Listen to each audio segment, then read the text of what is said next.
Eita, como tá demorando. Pronto. Bom, pessoal, vamos continuar nossa aula de hoje, né? Lembrando que o nosso assunto são métodos de contagem através de funções e que esse assunto faz parte daquele nosso livro-texto, né?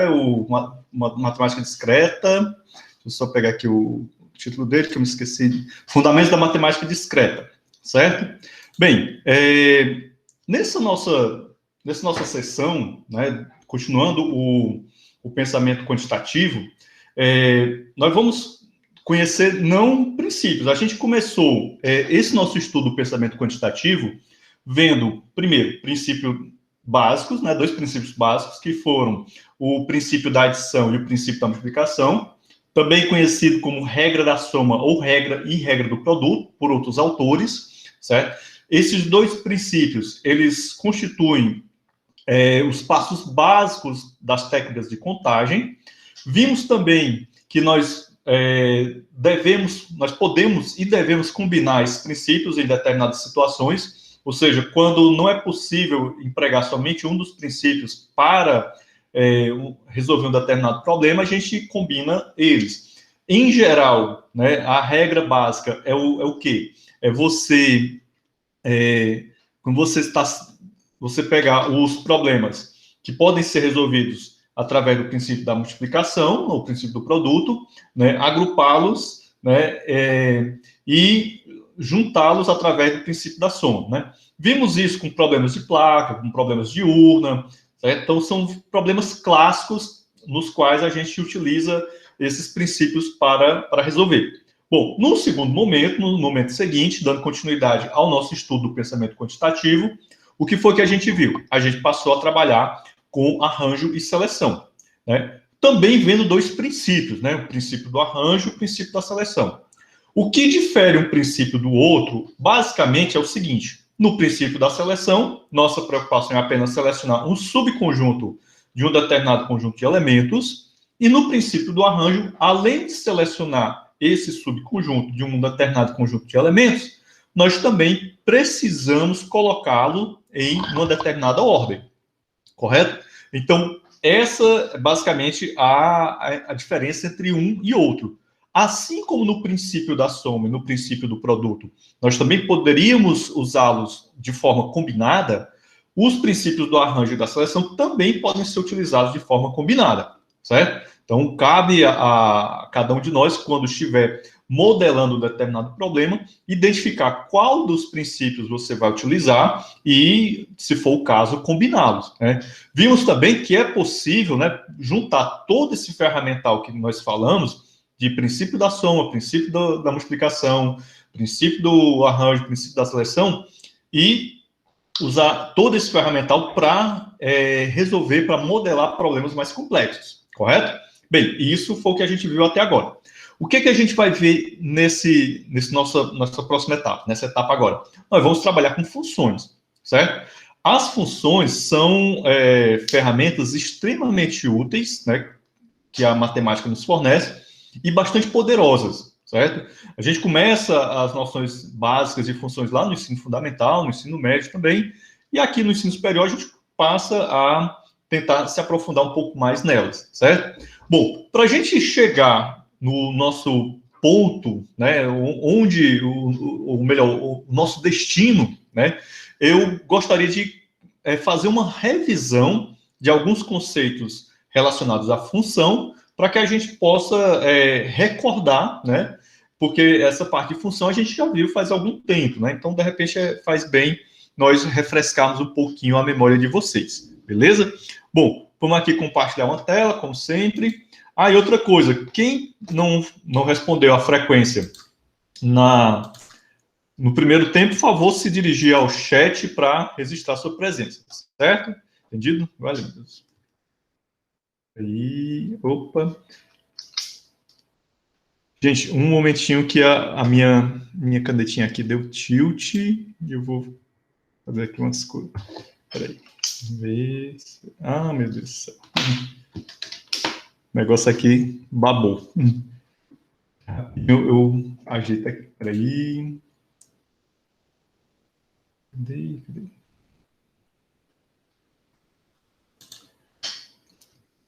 Pô, não sei por que ele riscou isso aqui. Certo? Só...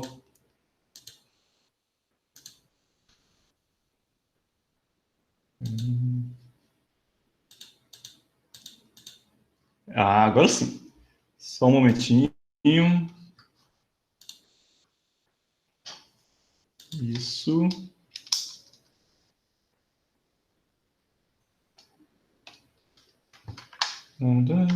Acontece às vezes, né? Os problemas de ordem técnica. Opa. Ah, agora sim. Pronto. Beleza, beleza. Gente, vamos lá. Ah, agora sim. Minha canetinha voltou ao normal. Comportamento normal. Então vamos lá. Primeira coisa, vamos fazer uma revisão do que são funções injetivas, né, sobrejetivas e bijetivas. Bom, para início de conversa, eu acredito que a melhor coisa é a gente começar revisando o que é uma função, né? Então, uma função, ela é uma regra, né? Uma regra que atribui um único elemento, então, atenção aqui para essa expressão, um único elemento de y a cada elemento de x, certo? A cada elemento de x. Então, essa é digamos assim, a premissa básica, né, para a gente trabalhar com funções, né? É sempre lembrar que, quando eu estou trabalhando com função, eu tenho um conjunto, um domínio, né, um conjunto que representa o domínio da função, e um outro conjunto que representa o contradomínio. E outra coisa, lembrar que toda função é uma relação, mas nem toda relação é uma função, certo? Não esqueçam disso jamais, por gentileza. Ora, quando eu digo que toda função é uma relação, significa o quê? Que eu, numa função, no frigir dos ovos, eu estou relacionando os elementos de um determinado domínio com os elementos de um contradomínio. Esses elementos que estão no contradomínio, que possuem uma relação com os elementos do domínio, nós damos o nome de imagem da função, certo? E aí é uma característica primordial de qualquer função. Se eu tenho uma função f de x em y, certo? O que é que vai acontecer? Quando essa função f recebe um elemento do conjunto x, isto é, do domínio da função, ele vai associar esse elemento a um único elemento do contradomínio, no caso aqui do conjunto y, certo? Então, a isso damos o nome de função bem definida, certo? Aliás, por uma função ser bem definida, todos os elementos do domínio devem também ser associados a algum elemento do contradomínio, correto? Então, essa é a definição que a gente viu lá atrás, lá no nosso capítulo sobre pensamento relacional, e precisa que vocês sempre lembrem disso, certo? Não seria uma função se, de repente, eu tenho aqui um f de x e a esse f de x estão associados dois ou mais elementos do contradomínio, certo? Aí isso não seria uma função, seria uma relação, mas não seria uma função, correto? Não esqueçam disso jamais, por gentileza. Bom, uma vez compreendido, uma vez pacificada essa ideia de função, né, vamos partir para o nosso, digamos assim, o nosso refinamento, né? Função injetiva, né? Não esqueçam jamais também o que vem a ser uma função injetiva. E essas definições, elas são importantes porque não somente para você compreender bem o que é um determinado objeto, mas também porque você, muito provavelmente, vai utilizar definições quando você precisar provar ou quando você estiver construindo uma demonstração, correto? Então, o estudo das definições também tem essa vantagem, ok? Como é que se diz? Essa utilidade, correto? Então, o que vem a ser uma função injetiva? Então, uma função f de x em y, ela é injetiva se para todo... olha aqui uma expressão que você precisa ter muito cuidado, né, com ela. Sempre que aparecer um para todo, é para todo, não é só para alguns, não, é todos. Para todo A e B em X, ou seja, para todo elemento do domínio da função, f de A igual a f de B, implica que A é igual a B. Ou seja, todos os elementos da função, todos os elementos do domínio, desculpa, estão associados a no máximo, um elemento do contradomínio, certo? Então, seria uma outra maneira de nós enxergarmos uma função injetiva, é dizer que cada elemento do domínio da função está associado a, no máximo, um elemento do contradomínio, certo? Entendido? Quando a gente utiliza essa expressão, aliás, no máximo elemento, então, quando a gente utiliza essa expressão no máximo, implicitamente eu também estou passando outra mensagem. Que mensagem é essa? É que pode ser que algum elemento não esteja associado, certo? Então, 0 ou no máximo 1, correto? Então, como vocês veem aqui, né, nesse nosso diagramazinho de Venn, eu tenho aqui um conjunto X, um conjunto Y, essas linhas amarelas representam a nossa função, então, realmente, a função f é a associação entre os elementos do domínio e do contradomínio, e você observa que todos os elementos de X estão associados a algum elemento de Y, correto? Porém, você observa que tem um elemento aqui do Y que não está associado a nenhum elemento do X, ok? Isso descaracteriza essa função de ser uma função injetiva? Não, porque, veja bem, eu acabei de falar para vocês, a função injetiva ela também pode ser encarada como sendo, né, uma função em que cada elemento do conjunto Y está associado a, no máximo, um elemento cada elemento do X, né, do domínio, está associado a, no máximo, um elemento do contradomínio, ou seja, do conjunto Y. Pode ser que eu tenha um elemento Y que não esteja associado a ninguém, correto? Entendido? Bom, e aí nós também dizemos que f é uma função injetiva de x para y. Então, aqui é uma outra denominação que é comum você encontrar na literatura matemática, tá certo? Então, é sempre bom você conhecer essas denominações. Então, função injetiva de x para y é comum encontrar. Beleza? Então, vimos aqui, aí detalhe, como eu havia falado para vocês lá no nosso quiz. A quantidade de elementos de x, como vocês podem observar aqui, representado por esse daqui, vai ser igual a um m qualquer. E a quantidade de elementos de y, né, é representado por m. Então, você vê claramente que m é menor do que n. Então, essa é uma outra propriedade que é observada nas funções injetivas, certo? A quantidade de elementos do domínio é menor ou igual à quantidade de elementos do contradomínio, correto? Beleza? Bom, adiante. Opa.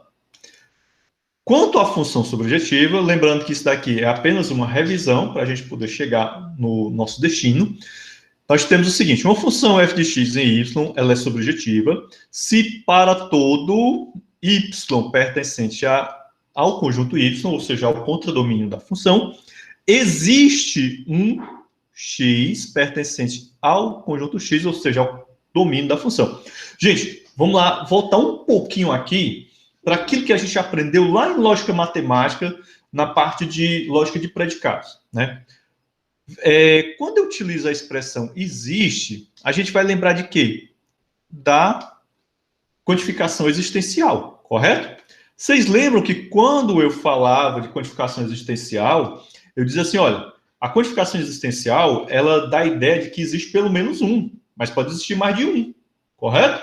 Então, pelo menos um eu estou assumindo. Ou seja, eu tenho um piso, né? Eu não tenho um teto, eu tenho um piso, certo? Então, existe pelo menos um. Então, quando a gente observa a definição de função sobrejetiva, né, é importantíssimo você observar isso. Então, ó, existe o x pertencente ao conjunto x, ou seja, o domínio da função, tal que f de x é igual a y. Em outras palavras, o que é que eu estou querendo dizer com isso? Eu estou querendo dizer que todos os elementos do contradomínio estão associados a pelo menos um elemento do domínio, certo? Então, isso seria uma outra maneira de falar o que está sendo colocado aí na definição, que é uma definição mais formal, correto? Então, quando eu afirmo isso, que todos os elementos do contradomínio estão associados a pelo menos um elemento do domínio, também significa que o meu contradomínio é a minha imagem da função. Eu havia dito para vocês que a imagem da função é um subconjunto do contradomínio. Então, eu tenho o domínio, que é o conjunto X, o contradomínio é o conjunto Y, e a imagem da função é um subconjunto do contradomínio. Mas, numa função sobrejetiva, o que é que a gente tem? A gente tem que todos os elementos do contradomínio estão associados a algum elemento do domínio, certo? Aí, o que é que acontece? Esse contradomínio também se torna a imagem. Então, a imagem é o contradomínio todo, certo? Parece coisa assim banal, que isso é uma besteira, uma trivialidade, mas isso é super importante quando a gente trabalha com provas, quando a gente está também lidando com alguns teoremas, certo? Tentando entender os teoremas. E nessa aula de hoje nós vamos ver 5 teoremas, e cada teorema que a gente vê, eu espero que vocês percebam a importância da gente entender bem esses teoremas. Que os teoremas, na verdade, para quem estuda matemática, para quem lida com a matemática, os teoremas são ferramentas imprescindíveis. Você sabe usar um teorema, você poupa muito trabalho seu também, beleza? Mas cenas do próximo capítulo. Vamos voltar para cá. Então, com relação à função sobrejetiva, também a gente pode dizer que f envia x sobre y. Então, vocês viram aí que quando eu falo de função injetiva, deixa eu voltar aqui um pouquinho, na função injetiva, eu tenho que f é uma função injetiva de x para y. Na função sobrejetiva, eu tenho que f envia x sobre y, beleza? Tranquilo? Então, são expressões que são comuns na literatura matemática e que, a meu ver, precisam ser absorvidas por vocês. Bom, observem aqui também, ó, no nosso diagrama de Venn, que nós temos aqui dois elementos do conjunto X, dois elementos do domínio, que estão associados a um mesmo elemento do contradomínio. Isso está errado? Não. Isso fere a definição de função? Não, não fere em hipótese alguma. Lembre-se, o que fere a definição de função é você ter um elemento do domínio associado a mais de um elemento do contradomínio. Aí você não tem uma função, você tem uma relação, certo? E não esqueçam, toda função é uma relação, mas nem toda relação é uma função. Tranquilo? Bom, voltemos para cá. Então, o que é que a gente observou aqui? A gente observou que, ao contrário de uma função injetiva, na função sobrejetiva, a quantidade de elementos do meu domínio, né, que eu vou chamar de M, e a quantidade de elementos do meu contradomínio, que eu vou chamar de N, nós vamos ter que M é menor do que N, certo? Então, nesse caso aqui, o meu contradomínio, aliás, desculpa, é o contrário, desculpa. M é maior do que N, né? Foi mal. Então, o meu domínio, ele é maior, né, do que o meu contradomínio. Por isso, você observa que você tem um elemento aqui do contradomínio que está associado a mais de um elemento do domínio. Tranquilo? Então, essas são coisas simples, são triviais? São, mas fundamentais. Não devem ser esquecidas jamais, tá bom? Gente, vamos avançar aqui um pouquinho, certo? E aí a gente chega na tal da função bijetiva, né? A função bijetiva, o próprio prefixozinho bi já dá uma ideia, né, bacana para você, que é 2, ok? Então, uma função bijetiva é aquela que tanto é sobrejetiva como é uma função injetiva. Ou seja, ela possui as propriedades, ela satisfaz as propriedades tanto da função injetiva como da função sobrejetiva, certo? Esse lance de satisfação de propriedade é algo que é muito, muito comum a gente encontrar nos nossos estudos da matemática, certo? Então, entender essas propriedades, né, isso facilita também você identificar se um determinado objeto ele é ou não tá definido dentro de uma determinada definiçãozinha, certo? Entendido? Bom, vamos lá. No caso da função bijetiva, é uma função que possui as propriedades da função injetiva e da sobrejetiva. E aí, o que é que nós temos? Que a quantidade de elementos do conjunto do domínio é igual à quantidade de elementos do contradomínio. Certo? Então, essa é a primeira coisa que você vai observar, certo? Então, se eu tenho conjuntos com a mesma quantidade de elementos, ele muito provavelmente ele é uma bijetiva. Só que não é só isso que define a bijetividade. A gente tem que lembrar o seguinte, a gente tem que lembrar que a função injetiva, todos os elementos do domínio estão associados a, no máximo, um elemento do contradomínio. E na função sobrejetiva, todos os elementos do contradomínio estão associados a pelo menos um elemento do domínio, certo? Então, essas duas propriedades, elas são extremamente importantes. Não é a propriedade de ter a mesma quantidade de elementos, não é somente ela que determina a bijetividade. A bijetividade precisa ser observada principalmente quanto a essas propriedades da função injetiva e da função sobrejetiva, certo? Não esqueçam, vamos só para a gente fechar essa revisão. Função injetiva, todos os elementos do domínio estão associados a, no máximo, um elemento do contradomínio. Na função sobrejetiva, todos os elementos do contradomínio estão associados a pelo menos um elemento do domínio, certo? Então, se eu tenho aí pelo menos um, significa o quê? Eu posso ter um elemento do contradomínio associado a mais de um elemento do domínio. E outra propriedade importante da sobrejetividade é que o contradomínio, né, vai ser o conjunto imagem, certo? Ou o conjunto imagem é o mesmo contradomínio. Há uma igualdade aí, beleza? Então, essas propriedades são fundamentais, né? Não devem ser esquecidas jamais por vocês. Gente, passemos adiante, que o tempo urge. Vamos agora para o nosso primeiro teorema, certo? Esse teorema foi abordado lá na pré-aula, mas é interessante a gente dar uma revisada nele, voltar para ele. Eu vou chamar de teorema 1, certo?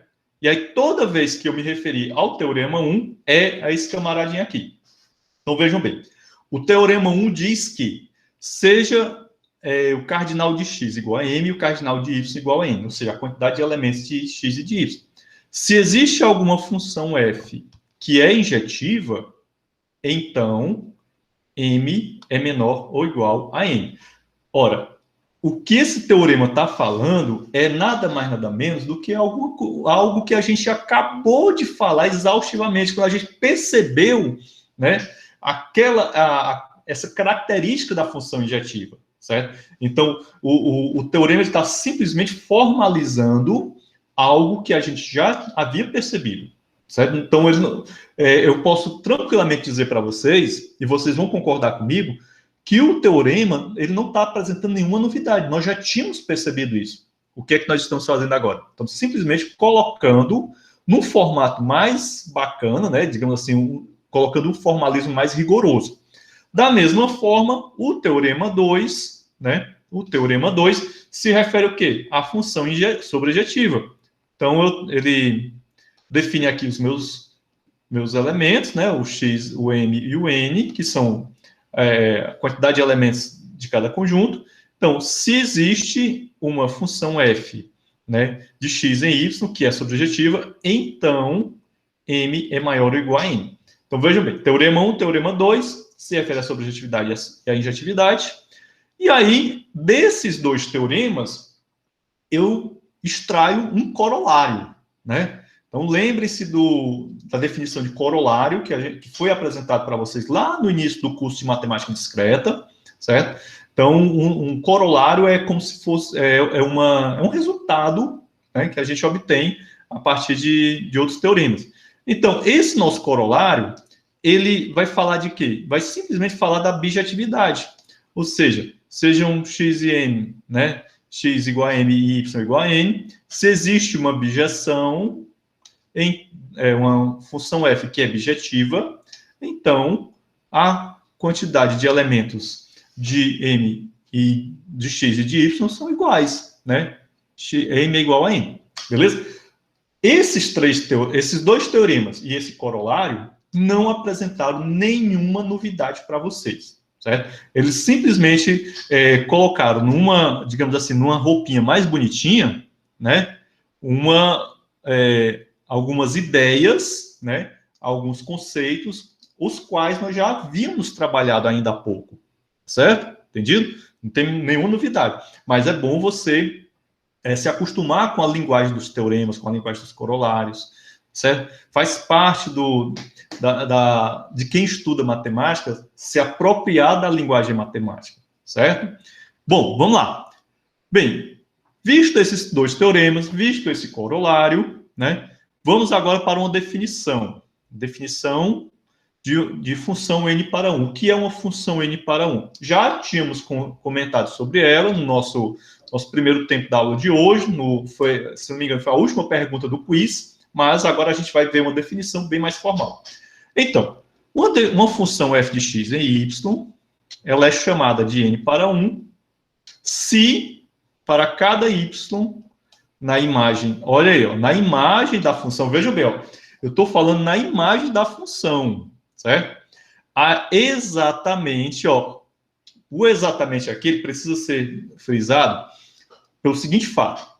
Quando você encontra a palavra exatamente numa definição matemática, essa palavra ela tem que ser lida e interpretada de maneira literal. Então, é exatamente mesmo, né? Então, não é nenhum a mais, nenhum a menos, é exatamente, né, n elementos, certo? Entendido? N elementos diferentes, e agora eu estou me lembrando aqui da queixa que a Keila fez, né, questionando o meu enunciado da questão, e realmente ela tem razão, certo? Se eu tivesse colocado aqui a palavra diferente lá naquele enunciado, muito provavelmente ela não teria cometido o erro que cometeu. Beleza, Keila? Então, vamos rever lá aquela sua nota. Então, diferença de x, que são enviados, né, ó, são enviados. Gente, como tem aqui o enviados, o que é que isso vai lembrar vocês? O que a gente acabou de ver, a questão da definição de uma função sobrejetiva, certo? Então, numa função sobrejetiva, a gente diz que x envia, né? F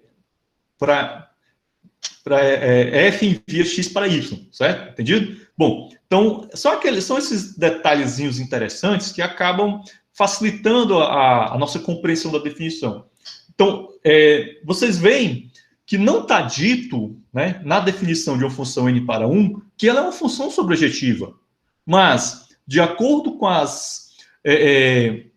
com essas particularidades, com essas propriedades que você já conhece da função sobrejetiva, você olha para a definição de uma função n para 1 e aí, ó, então é uma função sobrejetiva, certo? Isso, meus queridos, é pensar matematicamente, né? É você já sacar esses detalhes, beleza? Então, lembre-se, função que é n para 1 é uma função sobrejetiva, tá certo? Beleza? Parabéns, Keila, por ter prestado atenção na aula. Gente, siga o exemplo da Keila, viu? Bom, então vamos lá. Continuando aqui. De uma certa maneira, formalmente falando, né, eu posso dizer que a quantidade de elementos do meu domínio, né, está associado a esse n lá dessa minha função n para 1, certo? Ok? Vamos lá. E aqui a gente tem um exemplo. Esse exemplo, se eu não me engano, até abordei ele na pré-aula, no vídeo de pré-aula, mas vamos trazer ele de volta para vocês. Gente, observem aqui. Eu tenho aqui um conjunto X, formado por esses 6 elementos, e tem um conjunto Y, que tem apenas esses 2 elementos, 0 e 1, certo? Temos uma função m de x em y, que ela é definida da seguinte maneira. A função m é nada mais, nada menos do que o x mod 2, certo? Bom, o mod é um operador, é um operador de módulo, né? Então, ele vai retornar o resto de uma divisão por 2, né? Então, eu passo aqui um x para essa função m, ela vai pegar o x, vai fazer extrair o módulo dele de 2 e vai retornar o resto, ou 0 ou 1, correto? Como é mod 2, a gente já sabe, já está careca de saber que qualquer número par mod 2 vai retornar resto 0. Qualquer número ímpar mod 2 vai retornar resto 1, correto? Então, o que é que a gente observa aqui no nosso exemplo? O meu conjunto X, que tem 6 elementos, você observa que 3 elementos estão associados a um elemento do X e outros 3 elementos associados a um outro elemento do Y. Certo? Logo, essa função é uma função 3 para 1, né? Onde o n é igual a 3. Correto? Entendido? Então, vejam que não é nada muito como é que se diz? Muito difícil isso, é extremamente fácil e eu acho muito bacana também. É um dos pontos que eu acho mais bacana dessa disciplina é você usar funções para contar elementos, correto? Bom, até aí tudo bem, tranquilo, beleza, né? Então vejam bem, como foi dito anteriormente, certo? Como foi dito anteriormente, na definição de uma função n para 1, né, ele diz, ó, há exatamente n elementos diferentes de x, né, que são enviados por f em y. Então, o que é que você observa aqui no exemplo? Você está observando que essa função, né, não é a função f, é a função m. Essa função m, ela está enviando 3 elementos do nosso domínio, né, ó, 1, 2, 3. Ele envia 3 elementos, exatamente 3 elementos, certo? Então, tanto ele envia 3 elementos pares, como ele envia 3 elementos ímpares. Então, essa é uma característica da função n para 1, correto? Entendido? Então, vejam bem, se você tem uma função que ela envia 3 elementos, mas também envia 2 elementos, né? Então, seria uma função subjetiva. Ela pode ser uma função n para 1? Não, porque ora ela envia 3, ora ela envia 2. Numa função n para 1, não esqueçam, ela envia exatamente os 3 elementos. Tá certo? Entendido aí? Bom, e outra coisa, quando a gente fala em definir uma função n de x em y, geralmente é para a gente dizer aqui o que a função faz, né? Qual é a da função, correto? Bom, vamos adiante aqui, já está de noitinha. Gente, isso tudo que a gente viu acaba nos dando mais um teorema que eu vou chamar de teorema 3. No teorema 3, nós temos o seguinte: sejam quantidade de elementos de x igual a p, a quantidade de elementos de y igual a q, certo? Se existe uma função, se existe uma função sobrejetiva e n para 1, então, veja bem, isso daqui é uma conjunção. Tem que ser a função sobrejetiva e ela também tem que ser n para 1. Apesar da gente saber que toda função n para 1 ela é sobrejetiva, certo? A gente observou isso aí. Então, é uma função n para 1 f de x em y, então p é igual a n vezes q. Moços e moças, prestem atenção. O que é que eu estou colocando aqui para vocês? A gente viu que p é o quê? É a quantidade de elementos, é a cardinalidade do conjunto X. E Q é a quantidade de elementos do conjunto Y, ou seja, do contradomínio. Se eu quiser saber qual é a quantidade de elementos do contradomínio, aliás, do domínio de uma determinada função, mas eu sei que aquela função é uma função n para 1 e que tem Q elementos no seu contradomínio, é só fazer esse cálculozinho aqui, que aí a gente obtém a quantidade de elementos do meu contradomínio. Aliás, do meu domínio, desculpa. Da mesma forma que se eu quiser saber, né, qual é a quantidade de elementos do contradomínio, o que é que a gente precisa fazer? A gente precisa pegar a quantidade de elementos do domínio e dividir pelo n da minha função n para 1, correto? Entendido? Vejam como esse teorema ele é um teorema poderoso. Então, a partir dele, eu posso resolver uma gama de problemas bem interessantes. Imagine aí, vocês têm uma determinada função, ela é sobrejetiva e é uma função n para 1. Você tem a quantidade de elementos do contradomínio, mas você não sabe a quantidade de elementos do domínio, certo? Se você conhece o teorema 3, em 2 tempos você obtém o valor a quantidade de elementos do seu domínio. Da mesma forma, se você conhece apenas que a função é n para 1 e que você tem a quantidade de elementos do contradomínio, né? Você calcula a quantidade de elementos do domínio fácil, a partir disso daqui. Correto? Como vocês estão vendo aqui. Beleza? Então, vejam que como os teoremas, eles são úteis, né? Como eles facilitam a vida da gente. Tá certo? Bom, gente, então, continuemos aqui. Uma pequena observação que é necessária. O domínio de uma função n para 1 deve ser n vezes tão grande quanto a imagem. Beleza? Ó, veja bem, ele tá se referindo à imagem, né? Que nesse caso aqui, a imagem acaba sendo o quê? O mesmo contradomínio. Por quê? Nem? Porque é uma função sobrejetiva, meus queridos. Se é uma função sobrejetiva, o contradomínio é igual à imagem é igual ao contradomínio. Tranquilo? Beleza? Então, essas conexões, elas precisam ser bem absorvidas por vocês. Bom, vamos aqui a alguns exemplos que eu preparei. Esses exemplos eu tirei do nosso livro-texto.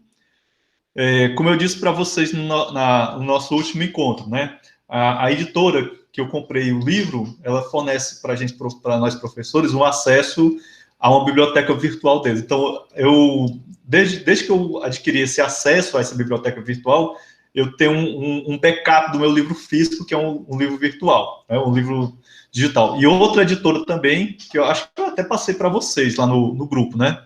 O Grupo A, que também fornece esse tipo de biblioteca para quem é professor, certo? Bom, voltemos para cá. Então, eu tirei esses exemplos do nosso livro-texto, e aí, vamos lá, vamos prestar atenção. Ó, seja S um conjunto com N elementos, seja X o conjunto de todos os arranjos de R elementos de S. Então, veja bem, eu tenho um conjunto S, esse conjunto tem N elementos. Eu tenho um outro conjunto, né? Um conjunto X, que é o conjunto de todos os arranjos de elementos de S. A partir daí, o que é que a gente vai lembrar? Ora, o princípio do arranjo, que a gente trabalhou ainda há pouco, né? A semana passada, praticamente. E seja Y o conjunto de todas as seleções, ou seja, subconjuntos de R elementos de S. Bom, Tom, olha só como esse exemplo é interessante. Nesse exemplo, nós estamos trabalhando com a ideia de arranjo e de seleção, que a gente viu na aula passada, né?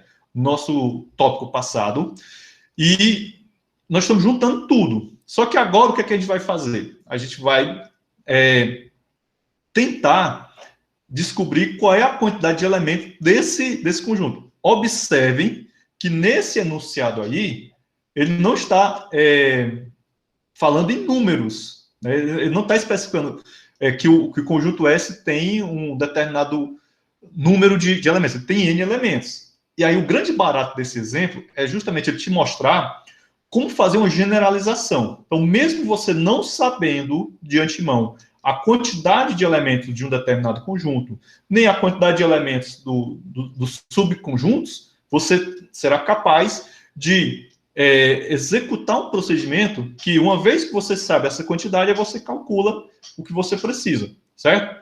Bom, para quem lida com programação, esse tipo de problema, ele está te dando um esboço de um algoritmo, certo? Um esboço de um programa, beleza? Vamos voltar para cá. Então, defina a função f de x em y por, né? Então, aqui eu tenho a minha função f de x, ela está definida dessa maneira. Então, eu tenho aqui os elementos que vão de x1 até o xr, né? E o meu contradomínio, né? Minha imagem também vai de x1 a xr. Isso é um sinal interessante. Ou seja, essa função ela é sobrejetiva, certo? Entendido? De imediato, a gente já poderia, né, ver que ela é sobrejetiva, dado essas características aqui. Bom, continuemos aqui.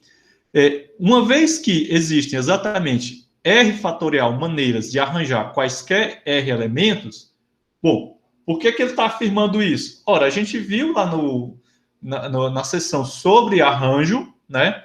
Se eu tenho ali um R elementos e eu quero arranjar eles, o princípio do arranjo vai ser R fatorial, correto? Por isso que nesse tipo de assunto é bom a gente ter muita, como é que se diz? Muita, como é que se diz? A gente ter aprendido bem o tópico anterior para a gente não se embananar no avançar da coisa, tá certo? Então, essa função também é R fatorial para 1. Opa, olha aqui que interessante. Então, ele está dizendo, né, que essa função f, ela é uma função R fatorial, por quê? Se eu tenho aqui, né, que essa função vai dar os arranjos, certo? Beleza? Então, ela é uma função R para 1. Então, tem a quantidade, os arranjos, tem ali o meu contradomínio. Portanto, aqui, portanto, é a conclusão. A quantidade de elementos de X, vai ser o quê? Vai ser R fatorial vezes a quantidade de elementos de Y. O que é que eu estou fazendo aqui? Nesse ponto aqui, eu estou simplesmente aplicando o teorema 3 que a gente acabou de ver, certo? O teorema 3 que dizia que P é igual a N vezes Q. No caso aqui, o P é a quantidade de elementos de X, o meu N é o R fatorial e o meu Q é a quantidade de elementos de Y, beleza? De forma equivalente, a gente pode pegar, aplicar, né, o princípio do arranjo, né, e nós teríamos isso daqui, ó, R fatorial vezes, né, então teria o princípio do arranjo vezes o princípio da seleção, correto? Então, nesse caso aqui, eu obteria o quê? A quantidade de elementos, né, do meu domínio, ok?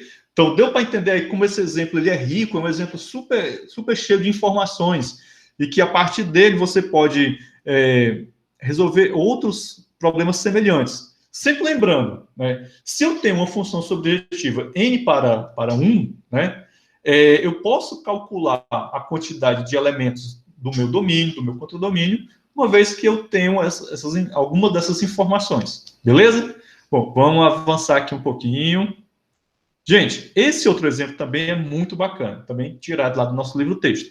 Seguinte, nós temos aqui um grupo de 10 pessoas. Essas 10 pessoas elas vão sentar ao redor de uma fogueira, tá certo? Entendido? Eu já fui escoteiro na minha época de adolescente, e quando a gente acampava, a gente tinha esse hábito de se reunir ao redor de uma fogueira, certo? Bom, então, o que a gente quer saber? Eu quero saber quantos arranjos diferentes existem na forma de essas pessoas se sentarem, certo? Então, eu quero saber quantas formas eu posso disponibilizar essas pessoas ao redor da fogueira. Vejam bem, eu tenho 10 pessoas, essas 10 pessoas vão sentar ao redor da fogueira e eu posso arranjá-las de maneira diferente. Nesse caso aqui, ó, tem umas informações importantes que o enunciado nos dá.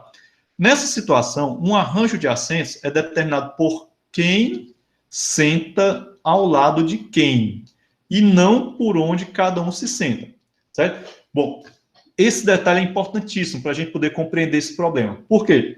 Porque às vezes, quando você está modelando um problema, quando você está modelando, eu acho uma expressão bonita para dizer que está resolvendo um problema, a forma como você percebe o problema pode dificultar o teu processo de modelagem, certo? Então, se eu estou dizendo que eu vou arranjar essas pessoas de maneira diferente ao redor da fogueira, não é que aqui a pessoa A, ora ela vai sentar aqui, ora ela vai sentar ali, ou é sentido horário ou anti-horário.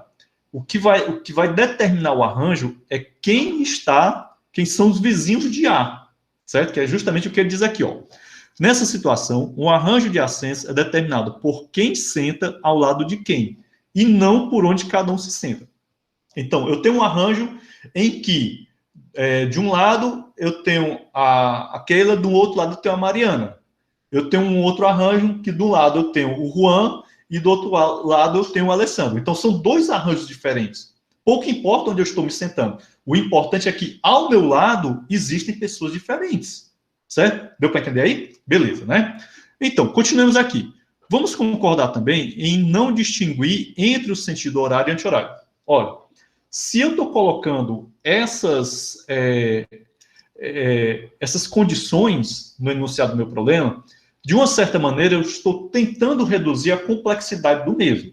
Vejam bem, se a gente fosse considerar essa questão de sentido horário ou anti-horário, esse problema não seria resolvido da maneira como a gente vai ver aqui, certo? Seria bem mais complexo, tá bom? Então, muitas vezes, o que a gente pode fazer? A gente tem um problema mais complexo, a gente tenta resolver de uma forma mais simples, certo? E depois a gente vai adicionando complexidade a ele, tá bom? Mas tenta primeiro resolver ele mais simples. Olha, eu aprendi isso daí, essa sacada, quando eu estudei lógica de programação, isso há 10 mil anos atrás, tá certo? Entendido? E a minha professora de lógica de programação era terrível, era uma pessoa... Mas hoje eu devo muito a ela, porque eu aprendi muito, né? O que eu sei de lógica de programação eu devo a esta mulher, tá certo? Quem sabe um dia ela veja esse vídeo, né? E ela vai ficar feliz por esse meu depoimento. Mas vamos voltar para cá. Então, gente, vamos lá. Não tem esse sentido horário, tudo que importa é quem são seus vizinhos. Não quem está à sua esquerda e nem quem está à sua direita. Outro fato, né, para tentar reduzir a complexidade do problema. Os vizinhos, né, é o que importa. Quem são nossos vizinhos? Não quem está à nossa direita ou à nossa esquerda. Bom, apesar de que direita e esquerda é um conceito também de vizinhança. Gente, bom, vamos lá agora tentar entender aqui a resolução do problema. Nesse caso, o que é que a gente vai fazer? Ora, vocês haverão de concordar comigo que eu posso, né, ter um arranjo, né, uma organização um pouco diferente. Eu posso pegar essas 10 pessoas que vão sentar ao redor da fogueira e vou dispô-las em fila, como isso daqui. Vou chamar isso daqui de lambda, né? Então, aqui eu tenho uma pessoa A e uma pessoa B que está lá do outro lado.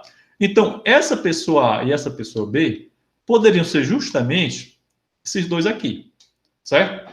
Então, o que aconteceu? Eu quebrei o meu círculo, né? Transformei ele aqui numa fila, e o A e o B foram para as extremidades. Vocês haverão de concordar comigo também que eu posso trocar esse A e esse B de posição, correto? Guardem bem essa informação. Então, o A nessa extremidade e o B na outra extremidade é um arranjo. Se eu trocar eles de posição, eu terei um outro arranjo, correto? Bom, então, nesse caso, o conjunto X, que é o meu domínio da função, será o quê? O conjunto de todos os arranjos. Então, esse conjunto de todos os arranjos vai ter o quê? 10 fatorial. Por quê? Porque são 10 as posições. Então, eu vou arranjar eles. É só vocês lembrarem daquela... Quando n é igual a... Ó, história aqui do princípio do arranjo, certo? E aqui a gente tem n fatorial. Correto? Lembraram? Então, se eu tenho esses 10 elementos, eu vou arranjar esses 10 elementos aqui na minha fila. Então, a quantidade de arranjos vai ser 10 fatorial. Correto? Bom, isso daqui, né? Nós vamos ter o quê? Nós vamos ter um y, que vai ser o meu contradomínio da função, certo? Esse conjunto y vai ser o quê? O conjunto de todos os arranjos de assentos circulares. Olha só que interessante essa parada aqui, certo? Então, vejam bem. Eu vou ter um conjunto X que o tamanho dele vai ser 10 fatorial, certo? A quantidade de elementos que ele tem vai ser 10 fatorial, porque são 10 posições. E cada esses elementos aqui do meu domínio estarão associados a algum elemento do meu contradomínio. Lógico, né, que eu tenho aqui uma função que é uma função sobrejetiva. E vocês vão observar o seguinte: esses arranjos aqui circulares comporão meu conjunto y. Beleza? Então, dito isso, eu posso tranquilamente afirmar para vocês que a função f, que é a função que tem x como domínio e y como contradomínio, ela é sobrejetiva. Ou seja, cada elemento do conjunto y, que vai ser composto, o conjunto y vai ser composto por quem? Pelos arranjos circulares. Então, esses arranjos circulares estarão associados a quem? A alguns elementos do meu domínio, ou seja, a alguns arranjos lineares. Correto?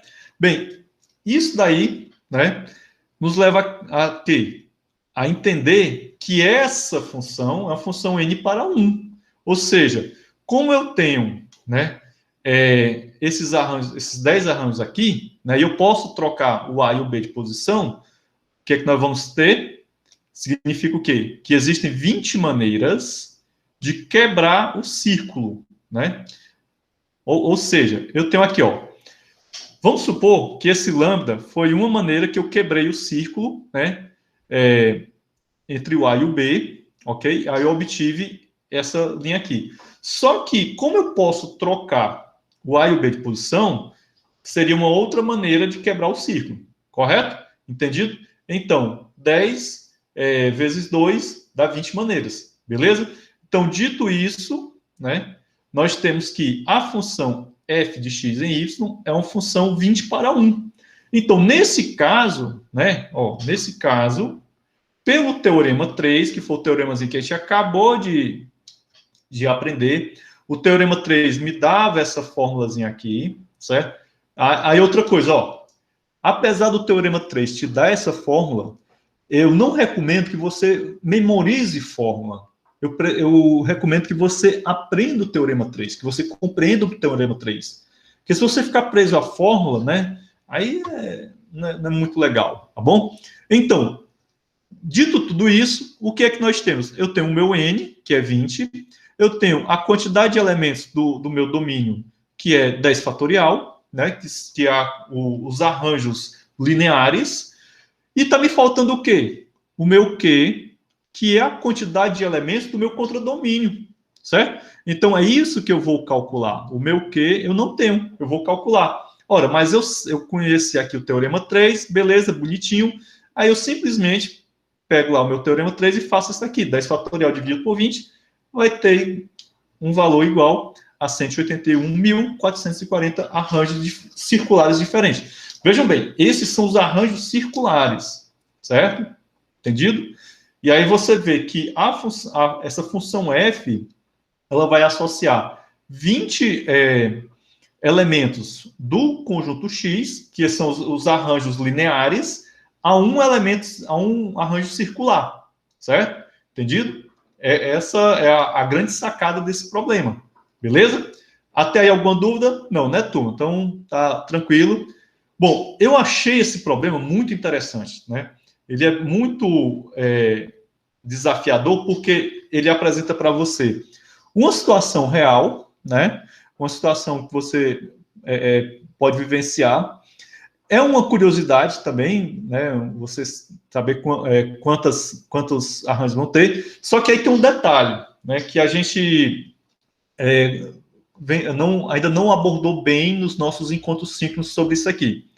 O que essas técnicas de contagem estão nos fornecendo é a quantidade de formas que eu tenho de organizar um determinado conjunto, né? Quantos elementos vai ter um arranjo e tal, mas eles não me dizem como fazer. E aí eu me lembro do quiz da aula passada que ficou uma dúvida se uma determinada, tinha lá uma questão, se ela era verdadeira ou falsa, certo? Depois vocês veem a gravação da aula passada e vocês vão lembrar disso. E aí, quando eu estava estudando para preparar essa aula de hoje, e eu me lembrei desse detalhe aqui, eu pensei, naquela questão ali, realmente, ela era falsa, certo? Por quê? Porque essas técnicas de contagem, elas não me dizem como fazer esses arranjos, elas me dão a quantidade, certo? Vão ser, como é aqui, meu Deus do céu? Vão ser 181 mil maneiras diferentes. Mas como fazer isso aí? Não tem como. Ele não me diz como fazer. Mas é o que a gente vai aprender nos finalmente dessa unidade, como fazer. Ou seja, nós vamos pegar esse nosso conhecimento e aplicar em algoritmos, certo? E aí a turma da computação vai viajar nessa ideia, né, que vai poder ver como é que eu transformo isso num algoritmo. Claro que é um algoritmo com estruturas de repetição, certo? Para poder gerar esses arranjos, digamos assim. Beleza? Bom, gente, vamos avançar porque já está de noitinha, né? Vamos aqui para um outro exemplo. Não é mais um exemplo, já é um outro ponto que faz parte dessa sessão, certo? E aí a gente já vai estar, nós já iremos nos encaminhar para os finalmente da nossa aula de hoje. Pessoal, é o seguinte, existe um princípio que o nosso autor chama de princípio do compartimento do Pombal. Alguns autores chamam também de princípio da casa de pombos, certo? Ou princípio do Pombal, beleza? Tanto faz. Bom, a ideia é bem engraçada, né? Assim, a inspiração. Não sei se algum de vocês já chegou a ver um pombal. Um pombal é o quê? Digamos assim, como fosse um monte de gaiolas, né? Umas gaiolinhas, onde em cada gaiolinha dessa eu teria um animalzinho, um pombo, certo? Estou tentando desenhar aqui, mas não prestem atenção na beleza dos meus desenhos, ok? Então, nesse caso, nós vamos ter dois conjuntos. Um conjunto de pombos, né? Que são os animaizinhos que eu vou colocar nesse pombal. E eu vou ter um conjunto de espaços, de slots, onde eu vou, em cada um deles, colocar um determinado pombo, correto? Entendido? Então, se eu tiver mais pombos do que slots, ou seja, casinhas para colocar o pombo nesse pombal, o que é que vai acontecer? Vai ter alguma casinha que vai ter mais de um pombo. Vocês concordam comigo, né? Então, essa é a ideia do princípio do compartimento do pombal, certo? Então, o pombal é justamente um local onde tem várias divisõezinhas e em cada divisão você vai colocar um pombo, correto?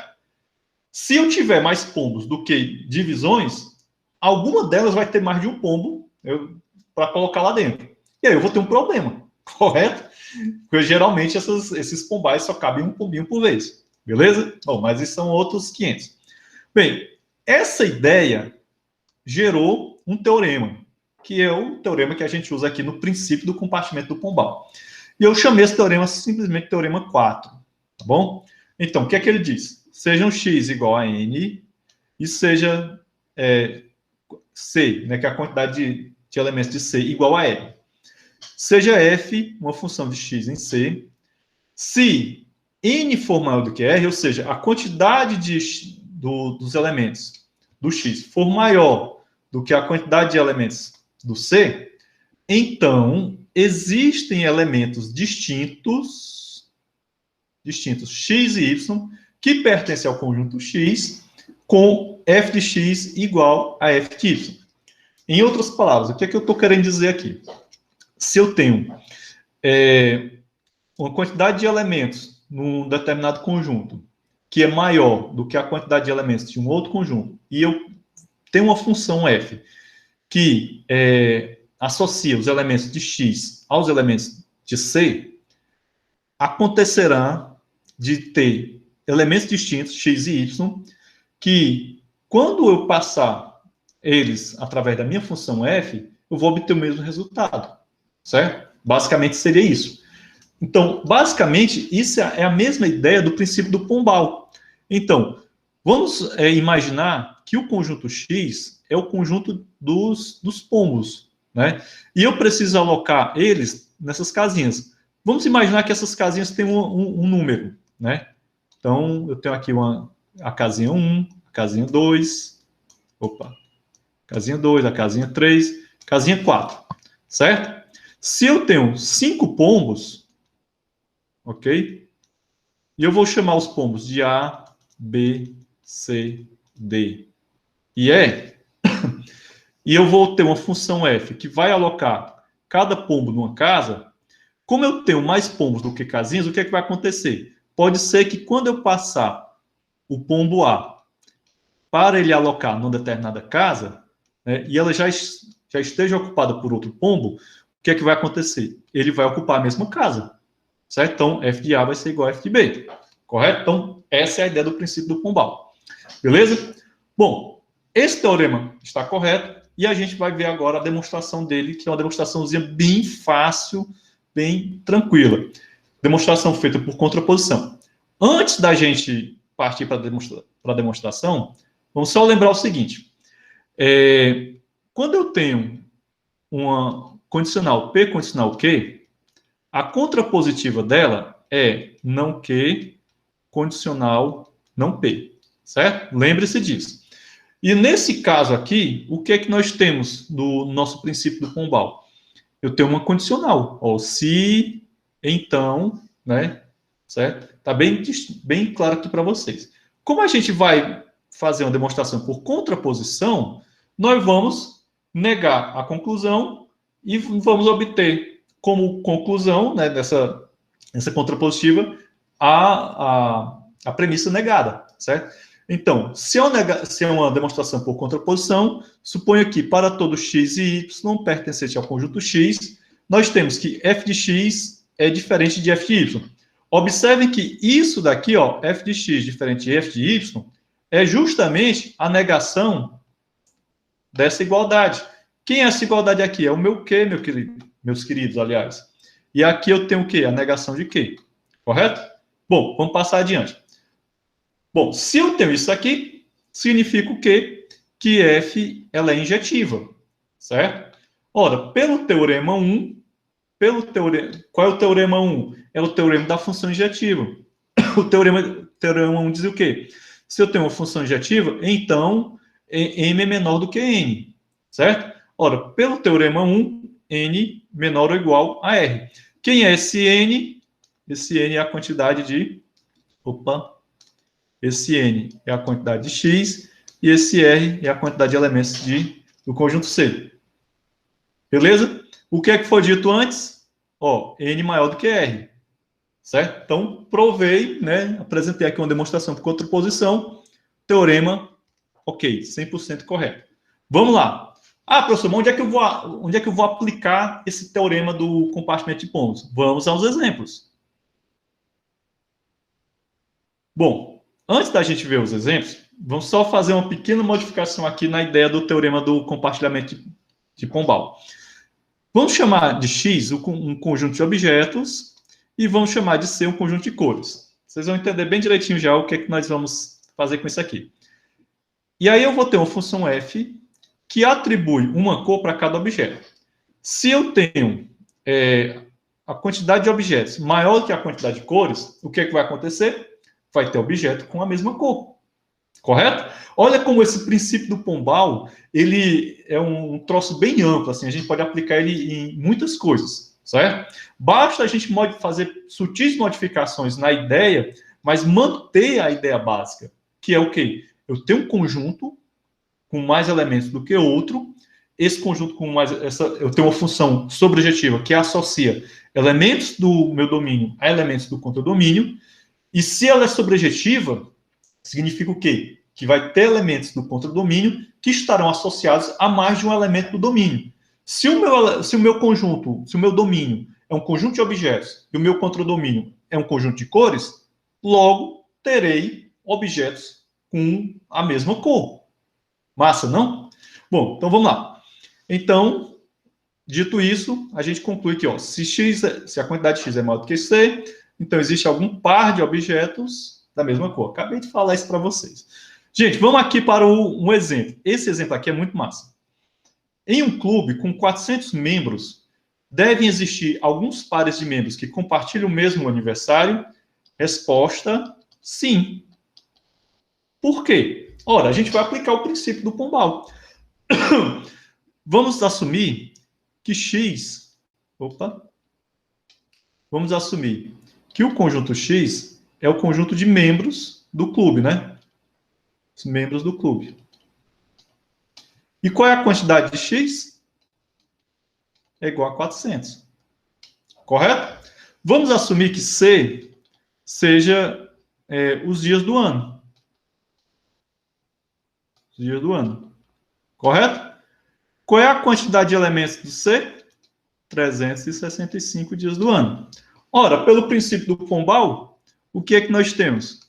Que a quantidade de X é maior do que a quantidade de C, e aí a gente já viu que realmente vai ter algum dia do ano em que mais de uma pessoa aniversaria naquele mesmo dia, certo?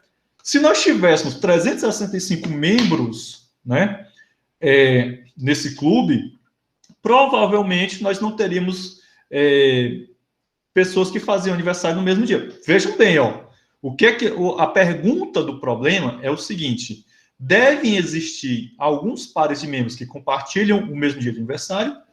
Com certeza vão existir. Eu não estou dizendo quais são esses dias, né? Mas se eu tivesse uma quantidade de membros igual à quantidade de dias do ano, provavelmente não, a resposta seria não. A resposta seria provavelmente não, certo? Mas poderia acontecer que sim. Mas, nesse caso aqui, pelo princípio do compartilhamento do Pombal, fatalmente existe pelo menos um par de membros que compartilha, certo? Deu para entender? Bom, vamos aqui a um próximo exemplo, que esse exemplo aqui é muito legalzinho. Né? Seguinte, tem um cidadão chamado Cornélio.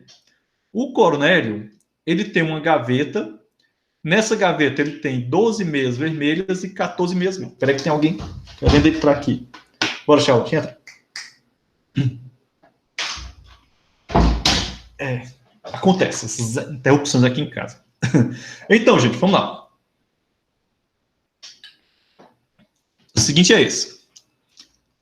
Ele tem, ao todo, 26 meias, né? Sendo 12 vermelhas e 14 verdes. A fim de evitar acordar seu companheiro de quarto, ele deve pegar uma seleção de roupas no escuro e se vestir no corredor. Olha só como o Cornélio é gente boa, né? Ele não quer atrapalhar o som do amigo dele e tal, então ele vai pegar no escuro, né, as roupas dele. E aí o problema pergunta, quantas meias ele deve pegar no escuro a fim de ter certeza de ter um par combinando? Então, eu preciso pegar uma quantidade X de meias para me ter certeza que eu não vou sair com uma meia verde e uma meia azul, uma meia vermelha, correto? Bom, aí o que nós temos? Nosso conjunto C é composto pelas cores, né, vermelho e verde, e o nosso conjunto X é composto pela quantidade total de meias do Cornélio, que no caso aqui são 26. Vimos que esse conjunto X, a quantidade de elementos de X é maior do que 2, certo? E aí, a gente define uma função f que ela vai atribuir uma cor a cada meia, correto? Então, eu tenho aqui uma meia, cada meia é atribuída uma cor. Bom, se eu tenho que essa quantidade, né, é maior do que 2, certo? Então, no mínimo, o Cornélio deve pegar quantas meias? 3 meias. Se ele pegar 3 meias aleatoriamente na gaveta dele, ele tem garantido que ele vai pegar meias de cores iguais. Correto? Entendido? Beleza, né? Bom, vamos agora aqui para mais um problema. Eu acho que esse é o último, ou não. Deixa eu só ver aqui se é o último. Não, ainda tem outro. E aí a gente encerra por hoje. Gente, esse outro exemplo é muito legal também. Vejam bem. Em um torneio, todos contra todos, cada jogador joga com todos os outros jogadores somente uma vez. Então, você tem aqui um torneio, vamos supor, um torneio de xadrez, que é um jogo que eu jogo não muito bem, né? Não sou um grande mestre em xadrez, mas eu sei razoavelmente mexer as peças, certo? Então, todo mundo joga contra todo mundo. Suponha que nenhuma partida termina empatada. Pronto, aqui a gente já tem um senão. Nenhuma partida termina empatada. Demonstre que, se nenhum jogador ficar invicto, então, ao final do torneio, devem ter dois jogadores com o mesmo número de vitórias. Vejam bem, ó, se nenhum... invicto seria quem? Seria aquele camarada que ganhou todas, né? Que não ficou nenhuma... Ele não perdeu nenhuma. Ganhou de todo mundo. Mas, no caso aqui, nenhum jogador ficou invicto, certo? O que é que nós vamos fazer? Nós vamos aplicar o teorema 4, que é o teorema do princípio do Pombal, e, a partir daí, o que é que nós temos? Nós vamos ter dois conjuntos. Conjunto X, que é o conjunto de jogadores, certo? E aí, a quantidade de elementos de X vai ser esse N, ou seja, a quantidade de jogadores, e cada participante vai jogar N-1 jogos, certo? Beleza? Então, cada participante vai jogar N-1. Ora, nós vamos ter um conjunto C, que é o conjunto de possíveis vitórias de um jogador, certo? Então, eu posso ter 0 vitória, eu posso ter 1 vitória e tal. Eu posso ter até N-2 vitórias, certo? Então, eu não sei a quantidade total de jogadores, mas eu sei que as possíveis vitórias vai ser igual a N-2, ok? Dito isso, o que é que nós temos? Que eu posso definir uma função f de x em c, ou seja, que vai associar cada jogador a uma quantidade de vitórias, né? É definida como número de vitórias de um jogador. E aí, o que é que nós temos? Nós temos que essa quantidade de vitórias, ela é menor do que a quantidade dos jogadores. E isso me garante que se não tiver nenhum jogador invicto, certo? Pelo princípio do compartilhamento do Pombal, eu vou ter pelo menos 2 jogadores com a mesma quantidade de vitórias, certo? Então, o princípio do compartilhamento do Pombal é que me garante isso, tá certo? Bom, além do princípio que a gente acabou de ver, nós também temos o chamado princípio generalizado do compartilhamento do Pombal, certo? O que é que esse princípio generalizado vai dizer? Ele vai nos dar também o subconjunto, né, que seria a quantidade de elementos que vão ocupar o mesmo compartimento. Né? E aí temos aqui agora um outro teorema, no caso, o teorema 5, certo? Preste atenção no que diz o teorema 5. Seja N a quantidade de X, e seja R a quantidade de C, e seja F uma função de X em C. Ora, aí começa, aqui agora começa o nosso teorema propriamente dito. Né? Apenas a gente definiu aqui os elementos, e agora vamos lá. Se N é maior, lembre-se que N é a quantidade de elementos do X. Se esse N é maior do que R vezes L menos 1, aí você já fica pensando, pô, mas quem é esse L aí? Calma, já nós estamos chegando lá. Então, existe algum subconjunto U, que é subconjunto de X, é subconjunto de X, tal que a quantidade de elementos desse conjunto U, desse subconjunto U, é justamente o L, certo? E f de x igual a f de y, certo? Para qualquer x e y pertencente ao conjunto X. Bom, esse f de x igual a f de y é da definição do nosso princípio do Pombal, certo? Bom, o que nós temos aqui? Ora, agora a gente tem a possibilidade de saber quantos elementos a mais eu vou ter em alguma dos slots, né, do meu Pombal, em alguma das casinhas, certo? Bom, só que tem um detalhezinho. Se esse L é igual a 2, a gente tem o teorema 4. Então, aquele teorema 4, ele me garante que existe pelo menos um slot com 2 elementos, certo? Entendido?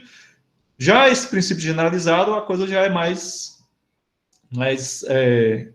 completo, ok? Bom, vamos entender aqui, ó.